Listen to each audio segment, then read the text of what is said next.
Alright, welcome to episode 2. We're going to be focusing on velocity, and let's just jump right into this. Our very first priority is going to be finding an apples-to-apples measurement that we can use across different ammos and different weapons to directly compare their velocity at range. Just like with damage and penetration, we do not strictly care about muzzle velocity, we care about how well that velocity is carried out at range, which is dependent on velocity and ballistic coefficient. In order to do that, the simplest way to do it would just be to pick 3 or 4 values, such as here's my velocity at 300 meters, 500 meters, 700 meters, 1,000 meters, and just write those velocities down so we can visualize it. But I like to use something a little bit different, which is V1 and V2, which means something to me. And I'll get into what it means later, but for now we're just going to use my spreadsheet to kind of explain why we want multiple values to compare velocity in the first place. As an example of this, let's look at an extreme example, which is 50 BMG, where M903 and M33 are both good at range, but for very different reasons. M903 has a ridiculous muzzle velocity, but a low ballistic coefficient for the caliber, and M33 has a average muzzle velocity, but the best ballistic coefficient in the game, as far as I know. And this makes for an interesting effect where M903's V1 is way higher. It carries its velocity a lot further than M33 at around this range, but once we get to V2, they're really starting to equalize and they're barely any different. If I had a V3 value that was even further out, it would obviously be even closer and M33 would begin to overtake M903. Now the reason why this matters is because it helps you visualize the trajectory. If you have an extremely fast round with a bad ballistic coefficient, it's going to zip in a straight line and then really start to drop off fast, whereas a high ballistic coefficient round at a more reasonable velocity is going to have a much more predictable arc and is going to be easier to shoot in all honesty. And M33 ballistically would definitely be my preferred round here. Although there are other factors at play, such as the fact that you do not need to lead a target very much with M903 if it's in reasonable ranges, which does make it quite an effective hit scan style round. To show another example that's much more nuanced, you can look pretty closely at the 3 top contenders for 308. Now their maximum range here is actually pretty similar between all of them, but that's a bit misleading because both M993 and M61 are damage limited, and I already explained that my criteria for damage is much more strict than penetration, so in reality these values should probably be quite a bit higher. But if you were looking at the 3 of them and trying to decide which one to use, and you were looking at the ballistic coefficient, you can see that M61 has the lowest velocity out of the muzzle, and the lowest ballistic coefficient, and consequently, it's quite a bit worse performing than the other 2 at range, especially at extreme ranges. Whereas M993 and M80A1 have very similar muzzle velocities, but M80A1 has a very good ballistic coefficient, which gives it a pretty big advantage at V2 of 950 over 880. Similar, but you can definitely see M80A1 pulling ahead. Now some of you might be thinking that time of flight of the bullet is the biggest reason why velocity matters, but that isn't really the case. The biggest reason is if you have low velocity, you have significantly more drop between your measurements of range, and that can really matter when you're specifically targeting the head hitbox at very long range. And that is the reason why I use my measurements of V1 and V2. Instead of just picking velocities at range, I pick ranges in which there is a certain amount of drop in centimeters so that I can reference it against a human head. And to explain that better, I'm going to explain what V1 and V2 mean. Early on when I was learning to snipe in this game, I was facing a problem. For example, let's say that this bear is 325 meters away, and I have a scope that could zero for 300 or 350. And let's say, because they're equidistant, I decided to pick a 350 meter zero, and now I need to decide, where do I aim? I know the bullet's going to land high, but I don't really have context for how high it's going to land.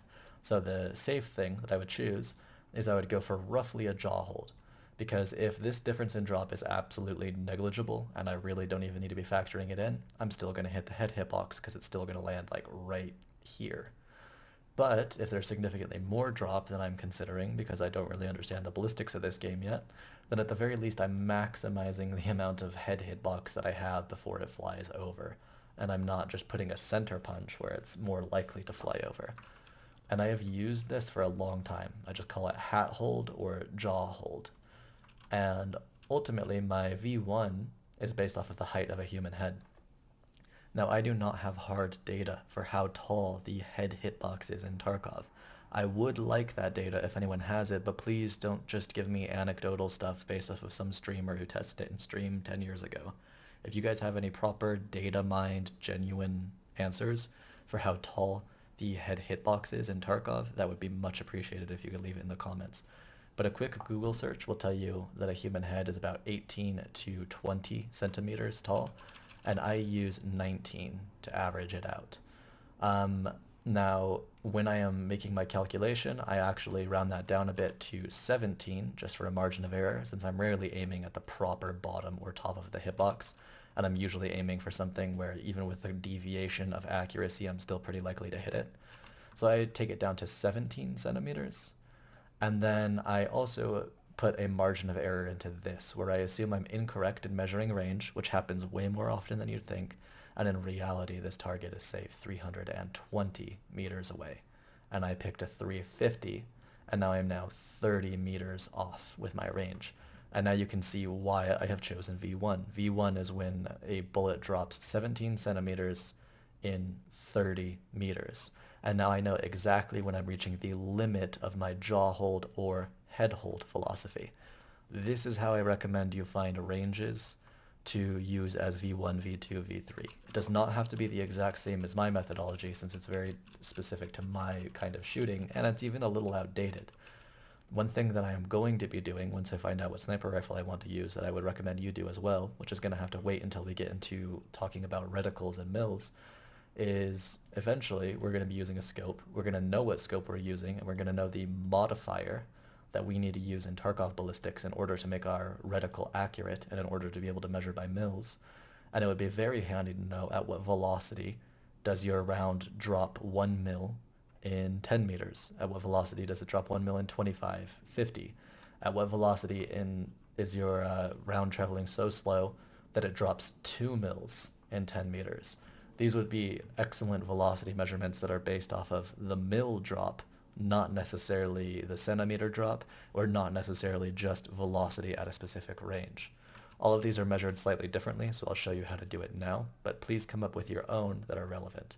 Oh, and before I forget, V2 is the exact same concept over 10 meters, which is very relevant to extreme long-range shooting, because I want to know basically at what point, if I'm off by 10 meters, is my round going to be dropping the same amount as if I was at the end of V1, which does matter when you're going for those crazy 900-meter shots when you're really trying to break records in this game. Now, in order to actually find these values, we're once again going to go to Tarkov Gunsmith. It is very important to remember that when you are comparing these between weapons, all of these weapons have different default default ammos, so you need to make sure that you are using a calculation ammo and that calculation ammo is consistent. We're going to use the T5000M, and we need to talk about the additional velocity modifier now. This comes from your suppressor. As far as I understand, in the current version, all of the muzzle device velocity modifiers are gone. I'm not 100% sure of this, but I'm pretty sure your muzzle device will only affect accuracy, and your suppressor will be the only thing affecting velocity. Most suppressors are going to be somewhere in the 0.7 to 1.1 velocity modifier range, and I know that the T5000M suppressor that I like to use is at 0.8. In order to find this, just double click on the suppressor, even in the weapon builder, and you can see the velocity modifier. So we're going to add a velocity modifier of 0.8 to make sure this is perfectly accurate, and then the default ammo for this is M80. The default ammo for 308 guns can typically be M80 or BCP FMJ, but we are going to calculate this for M80A1 between these rifles to make sure that we are getting consistent data. Let's set our max distance to 2,000 meters and let's generate a drop table. As I mentioned, the easiest way to do this would be to simply say at 500 meters, how fast is the round going? And this would be your measurement for velocity, would be a speed. And that would be very easy to compare between rifles. But like I said, for my example, I want something that makes sense to me, which is harder to calculate, which is the 17 centimeters over 30 meters, which basically means I need to look at this value and see if it has dropped 17 meters by this value, which is quite time consuming for doing all of the weapons that you've seen in my chart. So takes a minute, but worth it in the end. The other thing that you could do, of course, is to do with adjusted mills, which we are not talking about yet until we get into scopes, but obviously that would be as simple as, is there 1 mil of drop in 10 meters, or over the course of 50 meters, or, 100 meters, however you want to do it. That would be done in the adjusted mills column once we start talking about scope mills multipliers. And now at long last, you know most of the things on this sheet. There are a couple of other things I need to talk about. First of all, under the caliber, I've listed the weapon and, if applicable, the muzzle velocity increase from the suppressor that I have used to get all of these values. And the way I've chosen this weapon is the most accurate suppressed weapon with the most accuracy increasing muzzle device and then the highest velocity suppressor on top of that. That is the explanation for what weapon is being used in these charts. Second of all, red ammos are not obtainable from crafts or from traders. Green ammos are, with a small caveat being M61, which is only obtainable from ref. And the rounds with the background here, the orange background, are tracers, which you may want to prioritize or you may want to avoid, depending on how confident you feel in shooting in general with sniping. I would recommend typically sticking to obtainable ammos, but I do understand that there's a lot of meta ammo spawns out there that people farm now, and depending on how often you want to snipe, you might have a surplus of the best ammos in the game, and you might be able to sustain yourself using those. So what weapon and caliber you choose might be dependent on whether you feel comfortable obtaining the non-obtainable or the only found in raid rounds. Now that we know all of this, we can finally look at all of the ammos and choose one, except we can't because we are not factoring in accuracy, which is mostly dependent on rifle. So we are going to have one more episode where we focus entirely on accuracy, and then finally we are going to choose a rifle and caliber/ammo combination that we want to use to start building out ballistics charts and hitting super long range shots. I'll see you guys in the next one.